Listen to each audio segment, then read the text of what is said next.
सनातन में कार्तिक पूर्णिमा का खास स्थान होता है। कहा जाता है कि इस दिन देवी और देवता धरती पर आते हैं। आज वाराणसी में भव्य देव दीपावली मनाई जा रही है। रक्षा मंत्री राजनाथ सिंह, उत्तर प्रदेश के सीएम योगी आदित्यनाथ भी इस कार्यक्रम का हिस्सा बन रहे हैं। काशी के सभी घाटों और तालाबों पर दीपदान किया जा रहा है। दरअसल योगी सरकार आने के बाद से वाराणसी की देव दीपावली की चर्चा पूरी दुनिया में होती है और आज काशी में 70 देशों के राजदूत और 150 विदेशी मेहमान शिरकत कर रहे हैं, जिनका स्वागत भी किया गया। दावा किया जा रहा है कि आज काशी में तकरीबन 10 लाख श्रद्धालु मौजूद हैं। दीपदान के साथ ही लेजर शो का भी आयोजन किया गया है और इससे पहले उत्तर प्रदेश के सीएम योगी आदित्यनाथ ने वाराणसी में बाबा विश्वनाथ के दर्शन पूजन किए। इसके साथ ही देव दीपावली क्यों मनाते हैं, पहले आपको उसकी वजह बता देते हैं। वाराणसी में आज क्या कुछ हो रहा है वो भी आपको बता देते हैं और फिर सीधे आपको लेकर के चलेंगे काशी, जहां से भव्य तस्वीरें इस वक्त मिल रही हैं। सबसे पहले आप देखिए देव दीपावली का ये उत्सव इस वक्त जो काशी में मनाया जा रहा है, बाबा विश्वनाथ के धाम में मनाया जा रहा है। और उससे पहले आज तकरीबन 3 बजे के आसपास सीएम योगी आदित्यनाथ यहाँ निरीक्षण करते हुए नजर आए, नाव से ये जायजा लेते नजर आए। और अब आप देखिए दीपों की रोशनी में कैसे इस वक्त काशी के ये तमाम घाट नहाए हुए हैं। पूजा अर्चना करते भी सीएम योगी आदित्यनाथ की ये तस्वीरें मिली। काशी विश्वनाथ में पूजा अर्चना करते हुए नजर आए और दावा किया जा रहा है कि भारी मात्रा में देव दीपावली के लिए लोग यहाँ गंगा स्नान के लिए पहुंचे हुए हैं। यहाँ पर कई विदेशी मेहमान भी आज के इस पूरे त्योहार का साक्षी बनने वाले हैं और देव दीपावली की मान्यता क्या है ये भी अब आपको समझा देते हैं। दरअसल सनातन धर्म में कार्तिक पूर्णिमा का एक विशेष महत्व है। कार्तिक पूर्णिमा के दिन धरती पर देवी देवता आते हैं, ऐसी मान्यता है। कार्तिक पूर्णिमा को त्रिपुरारी पूर्णिमा भी कहा जाता है। भगवान शिव ने इसी दिन त्रिपुरासुर राक्षस का संहार किया और प्रसन्न होकर के देवता काशी में आकर के दीप जलाते हैं, ये मान्यता है और इसलिए आज इस दिन की बेहद ज़्यादा महत्वता होती है। वाराणसी में देव दीपावली मनाई जा रही है। योगी सरकार ने देव दीपावली को घोषित किया राजकीय मेला। Light and sound with projection holographic show भी यहाँ रखा जाता है। कई वीवीआईपीज और वीआईपी यहाँ पर मौजूद हैं। 70 देशों के राजदूत और 185 विदेशी डेलीगेट्स यहाँ पर मौजूद हैं। 109 घाट, तालाब और 75 कुंडों पर आज दीपदान भी किया जाता है। जाति पंथ अनेक, सनातन एक का संदेश यहाँ इन घाटों से मिलता है। 11 टन फूलों से सजा काशी विश्वनाथ का धाम। अयोध्या के राम मंदिर की थीम पर रंगोली और सजावट की गई है। गंगा की दूसरी ओर ग्रीन आतिशबाजी हो रही है। गंगा द्वार की दूसरी ओर शिव भजनों की धुन पर आतिशबाजी यहाँ की जा रही है। नमो घाट पर मुख्य कार्यक्रम रखा गया है, जिसमें सीएम योगी आदित्यनाथ पहुंचे हुए हैं और रक्षा मंत्री राजनाथ सिंह भी इसका हिस्सा है। आज हम इसी मुद्दे पर बातचीत कर रहे हैं क्योंकि आपके लिए समझाना जरूरी है कि देव दीपावली आखिर क्यों मनाई जाती है। हमारे साथ गेस्ट का एक पैनल मौजूद है। इस वक्त इंट्रोडक्शन करवाते हुए स्वामी उपमन्यु धर्मगुरु हमारे साथ इस वक्त स्टूडियो में और डॉक्टर करिश्मा कौशिक धर्मगुरु, आप भी हमारे साथ स्टूडियो में। बहुत स्वागत है आपका। साथ ही मेरे सहयोगी आदर्श भी मुझे इस वक्त नजर आ रहे हैं तस्वीरों में। सबसे पहले आदर्श, एक आपसे क्विक अपडेट ले लेते हैं, वहां से क्या तस्वीरें मिल रही है, क्या कुछ हो रहा है वहां पे? देखिए इस समय यहाँ पर अगर हम दशाश्वमेध घाट की तस्वीरों को आपको दिखाता हूँ, यहाँ पर जो है वो शुरू हो गई है, जिसका बेसब्री सेकंड पहले मुख्यमंत्री आदित्यनाथ अपने क्रूज पर सवार होकर इस गंगा आरती का लुत्फ उठाकर आगे बढ़े हैं। लेकिन यहाँ पर अगर आप देखें तो देख सकते हैं कि लाखों की संख्या में जो दर्शनार्थी भक्तगण यहाँ पर पहुंचे हुए थे वो यहाँ पर इस गंगा आरती का लुत्फ उठा रहे हैं। अभी भी वैदिक मंत्रोच्चारण के बीच में तमाम जो 21 विद्वान पंडितों को बुलाया गया है और साथ ही साथ रिद्धि सिद्धि जो हर पीठ पर बैठाई गई हैं उनके साथ ये गंगा आरती चल रही है। और ना सिर्फ यहाँ पर बल्कि इसके दूसरी तरफ अगर आप देखें तो अभी भी जो दीपों से जगमगाती देव दिवाली का जो उत्सव कहा जाता है कि प्रभु जो पूरे देवता थे वो सभी लोग धरती पर आए हुए थे, उस उत्सव को लेकर यहाँ पर देखें तो दीपक जलाए गए हैं। गंगा के दूसरी तरफ एक बड़ी कतार, यानी यूं कहें कि जिस तरफ नजर आ रही है वहां तक सिर्फ और सिर्फ जगमगाते हुए दीपक दिखाई दे रहे हैं। तो वहीं दूसरी तरफ अगर हम गंगा के इस छोर की बात करें तो देख सकते हैं कि लाखों की भीड़ में ये गंगा आरती हो रही है। एक बार मैं आपको इसके ठीक बगल की तस्वीर दिखाता हूं। देखिए देश के विदेश के अलग अलग कोनों से, हिस्सों से लोग यहाँ पर पहुंचे हुए हैं। जैसा कि आपने बताया कि 70 देशों के मेहमान और उसके साथ साथ बाकी जो यहाँ पर स्थानीय लोग हैं, भारत के अलग अलग हिस्सों से लोग हैं, वो सभी लोग यहाँ पर पहुंचे हुए हैं इसी गंगा आरती का लुत्फ उठाने के लिए। तो तस्वीरें निश्चित तौर पर एक अविस्मरणीय या यूं कहें कि एक तरीके से भव्य तस्वीर है अपने आप में, और सभी इसको अपनी यादों में, अपनी आंखों में कैद कर लेना चाहते हैं। ठीक है आदर्श, मैं आपके पास वापस आऊंगी। स्वामी उपमन्यु धर्मगुरु हमारे साथ इस वक्त स्टूडियो में मौजूद हैं। आपका रुख करते हुए स्वामी जी, आस्था और धर्म हमेशा मान्यताओं पर टिकी होती है, आज के इस दिन की खासियत आपके हिसाब से क्या? देखिए, आस्था और धर्म ये जुड़ी ही मान्यता से है, तो इसको अलग तो देखा ही नहीं जा सकता। जब हमारी मान्यता होगी तभी हम आस्था करेंगे, और जब धर्म होगा तो उस धर्म की मान्यता के लिए करना पड़ेगा। तो ऐसा नहीं है कि कोई नई चीज़ है।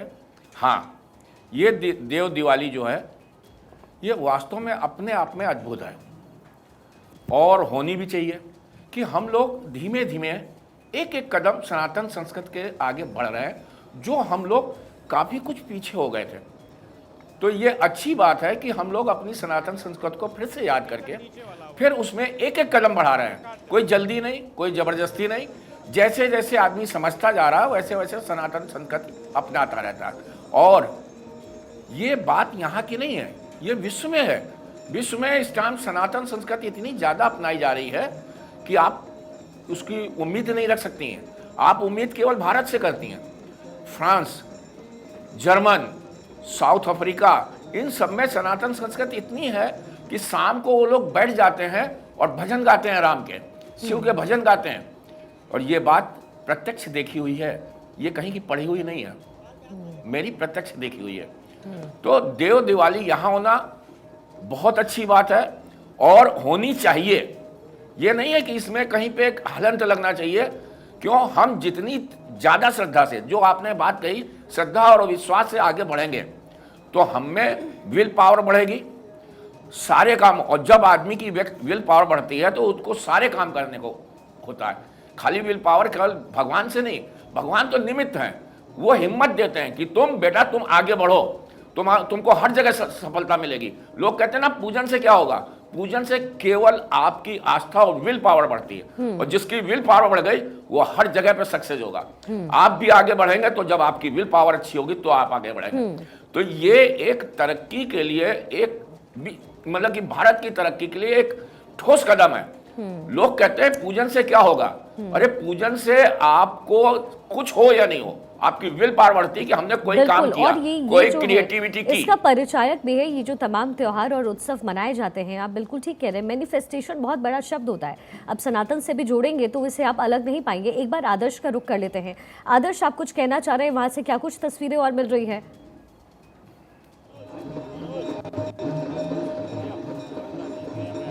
हाँ देखिए, बिल्कुल एक बार मैं आपको यहाँ की जो तस्वीर दिखाता हूँ। अभी भी अगर आप देखें तो उसी जिस दीप उत्सव की हम बात कर रहे हैं उसकी एक झलक देखने को मिल रही है। गंगा आरती आमतौर पर इस तरीके से नहीं होती है, निश्चित तौर पर यहाँ पर गंगा आरती भव्य दिव्य होती है, लेकिन आज के दिन का पर्व, आज के दिन का कुछ खास महत्व है। और ऐसा मैं इसलिए कह रहा हूँ क्योंकि जो आज जो छटाएं, आज जो घटाएं, या यूं कहें कि जो तस्वीरें यहाँ पर दिखाई दे रही हैं वो आमतौर पर मनमोहक हैं।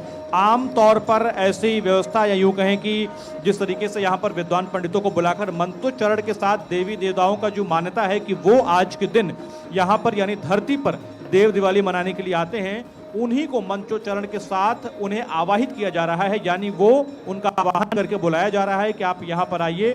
यहाँ पर यानी धरती पर विराजमान सभी जो मनुष्य जाति के लोग हैं उनका कल्याण। मान्यता है ये आज की नहीं है कि आदि अनाद से यहाँ पर मौजूद रहते हैं, और इसी पल का साक्षी बनने के लिए बड़ी संख्या में न सिर्फ काशी के जो आम स्थायी लोग हैं वो, बल्कि देश के विदेश के दूसरे हिस्सों से भी लोग आते हैं। और जैसा कि आप जो चर्चा कर रही थी सनातन को लेकर, अगर आप पिछले कुछ दिनों या पिछले कुछ सालों की बात देखें तो चाहे हम अयोध्या के दीपोत्सव की बात करें, वाराणसी के देव दिवाली की बात करें, प्रयागराज के कुंभ की बात करें, ये वो तस्वीरें हैं जो आमतौर पर यूपी में नहीं देखने को मिलती थी, लेकिन अब वो नज़ारा बदला है। और ऐसा मैं इसलिए कह रहा हूँ क्योंकि अगर आप इसे सिर्फ और सिर्फ धार्मिक चीजों से जोड़कर देखें तो उसके इतर भी एक तस्वीर ये है कि इन आयोजनों से बड़ी संख्या में देश और विदेशी टूरिस्ट भी यूपी आते हैं। अयोध्या, मथुरा, काशी, प्रयागराज, ये जी। 4 यूपी के ऐसे हिस्से हैं जहां पर टूरिस्टों की संख्या भी बड़ी संख्या में बढ़ी है और जाहिर इसका फायदा कहीं न कहीं यूपी को ही हो रहा है और इसीलिए यूपी के तमाम कार्यक्रमों में भी इसकी झलक दिखती है। बिल्कुल आदर्श, बिल्कुल आप ठीक कह रहे हैं। डॉक्टर करिश्मा, देखिए मेरे सहयोगी आदर्श ने बहुत अच्छी बात कही कि ये सिर्फ सनातन धर्म को बढ़ाने की बात नहीं है, बात यहाँ ये भी हो रही है कि टूरिज्म के क्षेत्र में किस तरीके से उत्तर प्रदेश का विकास हुआ है। अब अगर पॉलिटिकल पार्टीज इन तमाम मुद्दों को भुनाती भी है, लेकिन एक बात तो सच है कि सनातन धर्म के साथ अगर किसी का उत्थान हुआ है तो वो सबसे ज्यादा है टूरिज्म का। यानी देश जो है वो विश्व के पटल पर, हमारा भारत एक सर्वोच्च स्थान पर इस वक्त बैठा हुआ है और सनातन का भी इसमें बहुत बड़ा योगदान है। जी देखिए, जब भी हम सनातन की बात करते हैं, हम धर्म की बात करते हैं, हम कर्म की बात करते हैं, तो कहीं ना कहीं पॉलिटिकल हमेशा ये सुनने को ज़रूर मिलता है कि धर्म के आगे ही आकर के पॉलिटिक्स खेली जा रही है। ऐसा नहीं है। जब भी हम पॉलिटिक्स में अगर देखते हैं, कोई भी कार्य कर रहे हैं, हमारे जो मुख्यमंत्री हैं या हम जो योगी आदित्यनाथ जी को कह लें, तो कहीं ना कहीं ये सारी चीज़ें जो हैं एक स्तर पे स्थायी कही गई है। यानी कि हम यूँ कह सकते हैं कि ये जो कार्य जितने भी हो रहे हैं बिल्कुल सही तरह से हो रहे हैं, कोई इसमें गड़बड़ वाली बात नहीं है। ऐसा नहीं है कि पॉलिटिक्स ही सब कुछ है, क्योंकि जब तक हम अपने भारत की संस्कृति को आगे नहीं बढ़ाएंगे, जब तक हम सनातन को आगे नहीं बढ़ाएंगे, तो हमारी जो आने वाली जनरेशन है, जो अपकमिंग हमारी जनरेशन है, वो कैसे इन चीज़ों को जानेगी। तो सबसे पहली चीज़ तो ये बहुत ज़रूरी है कि हम सनातन को आगे किस तरह से दर्शाते हैं, किस तरह से दिखाते हैं अपनी अपकमिंग जनरेशन को, ये बहुत ज़रूरी है। और जिस तरह से हम इस वर्ष देख रहे हैं कि देव दीपावली इतने धूमधाम से मनाई जा रही है, मैंने तो इतने वर्षों में कभी नहीं देखा कि वाराणसी में जो है इतनी हर्षोल्लास से ये दीपावली मनाई गई हो। हालांकि अगर हम अपने बचपन की भी बात करें तो हम बहुत ज़्यादा नहीं जानते थे कि कार्तिक पूर्णिमा का मतलब क्या होता है, देव दीपावली का मतलब क्या होता है। हम तो सिर्फ जो ये दीपावली हम अपनी मनाते हैं, हम तो सिर्फ इसी के बारे में जानते थे। ये तो पॉलिटिक्स नहीं है, ये हम यूं कह सकते हैं कि हम टूरिज्म को कह लें या हम बाहर के लोगों को कह लें कि हम अपनी संस्कृति को दर्शा रहे हैं कि किस तरह से हमारे 30 त्योहार मनने चाहिए। और देखिए डॉक्टर करिश्मा, वहाँ भारी तादाद में लोग आए हैं और देखिए ये जो तस्वीरें मिल रही है ना काशी से, आदर्श इसको बेहतर तरीके से बता पाएंगे। आदर्श, देखिए जो तस्वीरें मिल रही है, विदेशी डेलीगेट्स पहुंच रहे हैं यहाँ। भारत को लेकर के लोगों के दिमाग में जिस तरह की तस्वीर रही है, पहले हमारे आज़ादी से पहले लोग रूल करते रहे और हम एक संप्रभुता, जो हमारी अपनी पहचान थी, वो बहुत आगे नहीं बढ़ पाई। लेकिन देखिए आज ये जो पूरी चित्र है, जो पूरी तस्वीर है, वो बदल गई है। टूरिज्म के लिहाज से तो खास है ही, आप कह ही रहे थे, लेकिन वहाँ पर लोगों के लिए इंतजाम कैसा किया गया है, सरकार की तरफ से क्या कुछ किया गया है और कैसे विश्व के पटल पर हमारी जो उपलब्धि है वो लिखी जाएगी। देखिए बिल्कुल बेहद महत्वपूर्ण सवाल आपने पूछा और ऐसा मैं इसलिए कह रहा हूं क्योंकि आमतौर पर जब लाखों करोड़ों की संख्या में भीड़ किसी शहर में, किसी ऐसे शहर में जिसको ऐसी भीड़ झेलने की आदत ना हो, वहां पहुंचती है तो निश्चित तौर पर सबसे ज्यादा बद इंतजामी देखने को मिलती है। लेकिन अगर आप पिछले कुछ सालों का रिकॉर्ड देखें, अयोध्या एक छोटा सा शहर फैजाबाद के नाम से गाना गाता था, वहां पर बड़ी संख्या में लोग पहुंच रहे हैं, क्राउड कंट्रोल्ड है और साथ ही साथ उनके रहने से लेकर ठहरने, लॉ एंड ऑर्डर, जो सबसे महत्वपूर्ण मुद्दा यूपी में था, लॉ एंड ऑर्डर, उसको मेंटेन किया गया। अगर हम प्रयागराज के कुंभ की बात करें तो प्रयागराज का जो भी महाकुंभ हुआ था उसमें भी यही स्थिति देखने को मिली थी। बड़ी संख्या में जो आमतौर पर लोग आते थे उससे भी ज्यादा दुगनी संख्या में लोग न सिर्फ देश से आए बल्कि विदेशी मेहमान भी आए। वहां पर भी स्मूथ व्यवस्था देखने को मिली, किसी भी तरीके का हर्डल वहां पर देखने को नहीं मिला और यही स्थिति भी वाराणसी की भी है। वाराणसी पहले से भी टूरिस्टों का हब रहा है, बड़ी संख्या में लोग आते रहे हैं, लेकिन जिस तरीके से जो कहते हैं ना कि प्रचार प्रसार की भी जरूरत होती है और वही यहाँ पर देखने को मिल रहा है। इससे पहले भी देव दिवाली वाराणसी में मनाई जाती थी, इससे पहले भी दीपोत्सव अयोध्या में उस स्तर पर नहीं होता था लेकिन होता था।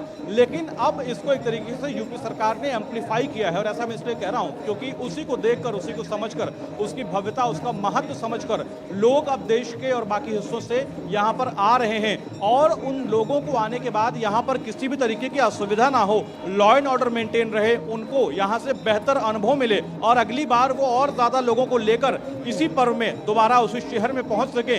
इन तमाम चीजों का ख्याल रखना बड़ी बात है और ऐसा नहीं है कि कोई फोर्स बदल गई है, ऐसा नहीं कि कोई पुलिसिंग या वो जो अधिकारी थे वो बदल गए हैं। दिक्कत सिर्फ इस बात की थी कि कोई इस तरीके से मॉनिटरिंग नहीं करता था। मुख्यमंत्री योगी आदित्यनाथ खुद एक संत हैं और उन्हें पता है कि अगर इस तरीके की भीड़ यहाँ पर पहुँचती है, इस तरीके के श्रद्धालु यहाँ पर पहुँचते हैं, या ऐसे लोग अगर पहुंचते हैं तो उसको कैसे कंट्रोल करना है और धर्म के लिहाज से भी उन्हें कोई तकलीफ ना हो, उनकी आस्था में कोई दिक्कत ना हो, इस बात का भी ख्याल रखना है। तो उसकी कमान उन्हें खुद अपने हाथों में संभाली।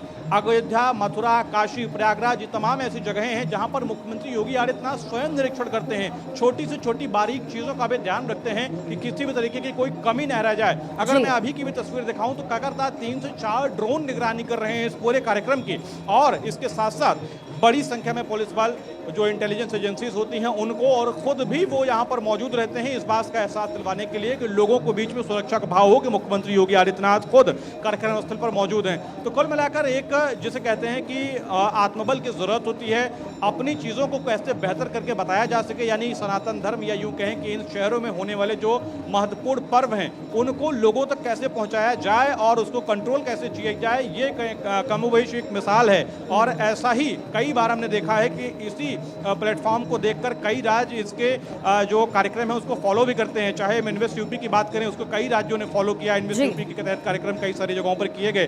तो निश्चित तौर पर एक लैंडमार्क कहा जाएगा, और ये भी कहा जाएगा कि जिस तरीके से खुद मॉनिटरिंग करते हैं उसका फायदा कहीं ना कहीं सरकार को और खासतौर पर यूपी के लोगों को भी मिलता है, और होना भी चाहिए। आदर्श, तो देखिए भाई, ये जो तस्वीरें आप आदर्श हम तक पहुंचा रहे हैं बहुत ज्यादा गौरवान्वित करती है। 2 फैक्टर्स है जो बहुत मजबूती से आगे बढ़ता जा रहा है और ये फेवरेबल है योगी सरकार के लिए। पहली तो ये कि काशी की रंगत कैसे बदली है, और दूसरी सबसे महत्वपूर्ण बात ये कि आज 70 देशों के राजदूत आज इस कार्यक्रम में शिरकत कर रहे हैं। ये अपने आप में भारत के लिए गौरवान्वित करने वाला है। स्वामी उपमन्यु हमारे साथ इस वक्त जुड़े हुए हैं। स्वामी जी, जिस बात का जिक्र अभी आदर्श कर रहे थे और मैंने भी कहा कि आज हमारा देश गौरवान्वित महसूस कर रहा है, वो सिर्फ इसलिए नहीं कि हम एक भव्य कार्यक्रम को रख रहे हैं। मैं अभी वाराणसी कुछ दिन पहले होकर के आई स्वामी जी, और वहाँ आप किसी भी शख्स से मिलेंगे तो आप उनसे पूछेंगे कि यहाँ क्या बदला, तो उनका जवाब होता है कि काशी में सब कुछ बदल गया। सब कुछ बदल गया, बिल्कुल सही कह रहे हैं कि काशी में बिल्कुल सब कुछ बदल गया, और देखने में भव्यता लग रहा है कि अब ये विश्व स्तर का हो गया। और जबकि विश्व स्तर का आज का नहीं था, युगों से था, लेकिन उसको देखने में, उसको देखभाल करने के लिए कोई नहीं था। इन्होंने एक अच्छा सा कदम उठाया, और देखिए ये अब भारत का नहीं रह गया। 70 देश के राजनयिक आए हैं, वो यहाँ की सभ्यता देखेंगे, एनालिसिस करेंगे और अपने अपने देशों में पहुंचाएंगे। उससे हमारे सनातन संस्कृत को कितना लाभ मिलेगा कि अपने अपने देशों में कहेंगे कि नहीं, ये भी एक सभ्यता है जहां केवल प्रेम प्रेम और प्रेम के सिवा कुछ नहीं है। हमारे यहाँ कोई कुछ नहीं है, कोई कहीं पे बैठे, कहीं किसी तरीके से माने। कोई कान्हा को कान्हा मित्र बनाता है, कोई भगवान मानता है, तो यहाँ पे ये नहीं है। आप कोई भोले बाबा को दोस्त बना लेता है, कोई आराध्य बना लेता है, तो वो कहते हैं मानिए बस। और सनातन धर्म की पहचान कोई भी चीज मानने के ऊपर होती है। आप ये मत सोचिए कि हम इसको भाई बना रहे हैं, दोस्त बना रहे हैं, पिता माना, ये सारी मान्यता ही है। स्वामी जी, डॉक्टर करिश्मा, एक छोटा सा रिएक्शन आपसे भी लेते हुए, स्वामी जी कह रहे हैं कि सनातन धर्म की क्या मान्यता है, और सबसे मुख्य बात यही है जिसका जिक्र इस वक्त स्वामी जी कर रहे थे कि आप कुछ भी मानिए, लेकिन सनातन धर्म एकमात्र ऐसा धर्म है पूरे विश्व भर का जो आपको जहाँ कोई पाबंदी नहीं है। पाबंदी नहीं है, बिल्कुल सही बात। शुरुआत करिए खाली परमात्मा से मिलने की।